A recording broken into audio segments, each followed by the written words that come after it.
m'a chuchoté à l'oreille, fais gaffe Jordan, c'est une star qui arrive. Bah, je sais pas si je suis une star, on va Ça pas dire commence tout ça. doucement. Et pourquoi tu sors de Top Chef? Je sors de Top Chef, yes. Quelle saison? Raconte-nous un petit peu alors cette saison. Saison 13, saison de folie, saison de ouf, c'était génial, super rencontre, humainement, professionnellement, c'était très très chouette. C'était un joli tournage, j'en garde des très bons souvenirs. Cool. Et est-ce que tu as eu l'impression justement de passer justement dans ce sorte de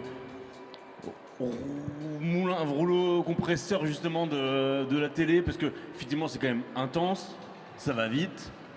Tout de suite quand tu sors de là-bas, tu as beaucoup d'interviews, t'es un peu sollicité. Comment on vit ça? Bah, c'est vrai que du jour au lendemain, tout le monde s'intéresse à toi, on te reconnaît dans le métro, on te reconnaît sur ta trottinette en plein Paris. Donc c'est vrai que c'est un peu spé, mais faut prendre du recul aussi, parce que mine de rien, je reste un simple cuisinier comme plein de cuisiniers ici présents. Et il faut garder que le positif. Mais il n'y a que du positif. T'es né en 93? En 93, c'est quoi cette question? Non, en 93. Et ça veut dire que toi, tu incarnes normalement la nouvelle génération de chefs qui arrive aussi avec des convictions dès le début. C'est-à-dire qu'il y a beaucoup de chefs qui sont un peu plus âgés que nous, qui ont l'impression de devoir maintenant se plier aux préceptes du monde actuel. Toi, tu arrives quand même en cuisine avec plein de valeurs qu'on n'avait pas forcément avant. Genre l'écologie, genre le circuit court, genre le locavorisme, genre la planète tout simplement. Ouais, bah c'est intéressant de dire ça. C'est vrai que les mentalités changent. C'est important d'en parler, même d'un point de vue management aussi. Pour le coup, enfin, je sais pas si c'est tous ces voyages qui m'ont, comment on peut dire, éduqué aussi. Éduqué là-dedans. Mais c'est vrai que c'est important d'être ouvert d'esprit, de changer ses mentalités. C'est pas violent la cuisine. C'est important de se respecter. C'est important de prendre du plaisir. Tu dis ça un petit peu, tu balayes ça très rapidement, mais c'est vrai que mine de rien, il y a quand même des a priori qui sont fondés. C'est-à-dire que la cuisine, c'était quand même un milieu très difficile. Un milieu de mecs, primo, et secondo, un milieu très difficile pendant de nombreuses années, n'est-ce pas? Complètement. Après, moi, j'ai pas eu. Moi, ça fait quoi, 10-12 ans que je bosse en cuisine. J'ai pas connu ces restaurants où on te lance des casseroles, où on te brûle le bras et tout, machin. Mais ça existe encore. Mais faut se dire que quand on est dans une cuisine, faut prendre du plaisir. Et il y avait trop de chefs, je pense, et il y en a encore qui sont trop dans la négation, la politique de la peur, ce genre de choses. Faut s'amuser, faut prendre du plaisir. Et dans une discipline quasiment militaire, alors que finalement, cuisiner, ça n'est rien d'autre que faire plaisir aux gens. Cuisiner, partager, se faire plaisir. T'as tout dit. T'as été marqué dans ton histoire et dans ton parcours par les voyages. Alors c'est vrai qu'on te sous-titre maintenant, on dit Wilfried le cuisinier voyageur. Explique-nous pourquoi, parce qu'effectivement, t'es parti vite, t'es parti loin et t'es parti longtemps. Longtemps, quelques temps. Je suis parti à 21 ans en Australie. J'ai fait un joli voyage en Océanie, en Asie et tout, qui m'a beaucoup changé, qui m'a ouvert sur le monde, culturellement parlant, culinairement parlant et tout. Je suis venu faire mes armes à Paris pendant quelques temps et je suis reparti en Amérique du Sud pendant plusieurs années. Et maintenant de retour en France et on s'installe. Alors justement, on s'installe. Raconte-nous, c'est quoi l'après Top Chef? Comment ça s'est passé tout ça? Faut faire le tri dans tout ce qui t'arrive, dans tout ce qu'on te propose, dans tout ce qui se passe, parce que d'un coup, tu es au centre de l'attention de tout le monde, tout le monde veut faire quelque chose avec toi, machin. Faut faire le tri. Faut pas oublier ce qu'on veut, ce qui est faisable, ce qui est réalisable, ce qui est qualitatif aussi. Et bien sûr, il y a un restaurant qui est en préparation. Bien sûr. Pas sur Lyon, je suis désolé. Bien sûr à Paris. Bien sûr à Paris. Bien sûr rive droite. On est sur rive droite. Bien sûr dans le 11e, le mec il essaye. Non, on sera pas dans le 11e. Okay. On sera pas dans le 11e, okay. mais on verra bien. Et je dirai pas plus. C'est déjà beaucoup. On sait qu'il y a un restaurant qui ouvre à Paris, c'est déjà beaucoup. C'est déjà pas mal. Complètement. Avec Top Chef et de par ta génération aussi, que je partage, il est vrai que quand même, il y a une bonne partie du boulot aussi qui se fait sur les réseaux.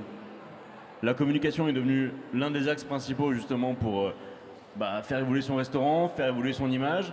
Comment tu as réussi justement à gérer, à trouver ton équilibre finalement et pas te laisser bouffer par ça? Parce que je sais quand même que tu as la tête froide et que tu es capable de faire la différence entre se donner pour et donner sa vie pour.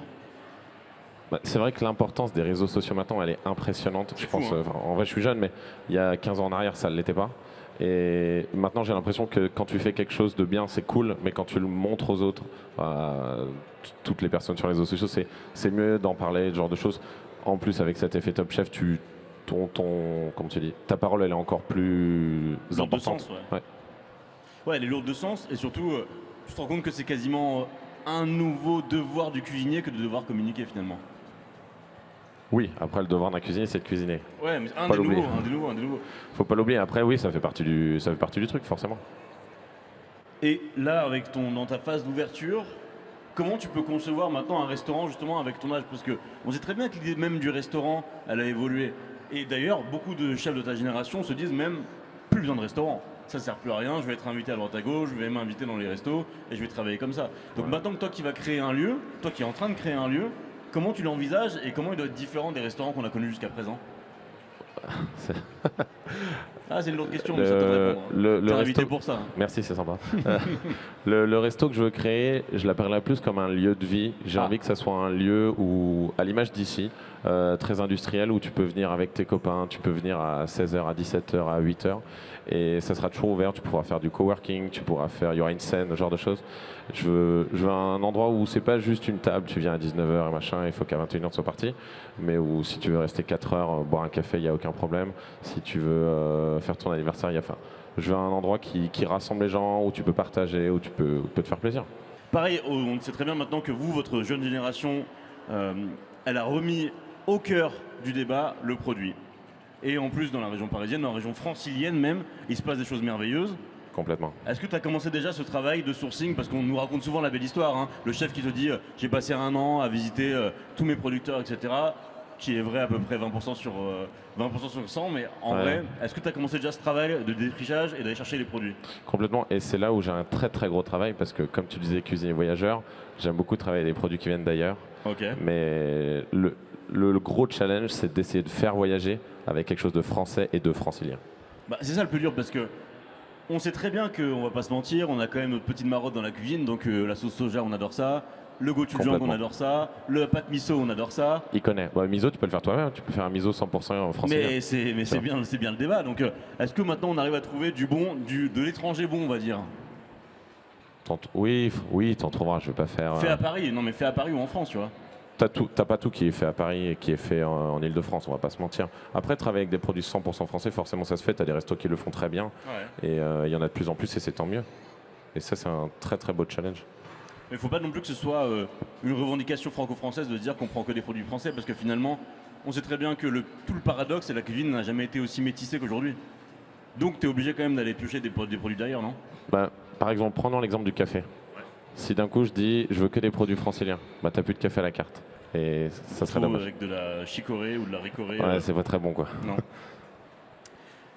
On sait très bien que votre génération aussi, pardon, je parle beaucoup de génération, mais c'est parce que aussi t'es quasiment le plus jeune que j'ai pu avoir sur cette scène, donc ça me fait plaisir ça me fait plaisir en plus que ça apporte aussi un regard complètement différent, et notamment par rapport à la formation et par rapport aux jeunes qui travaillent avec toi maintenant. Comment tu les perçois? Parce que c'est vrai que on sait très bien qu'il y avait une petite peur, et on sait surtout qu'il y a une pénurie de staff en vrai en cuisine. Je suis en plein dedans en ce moment. Raconte-nous alors. Là, je signe la carte d'un hôtel cet été à Paris.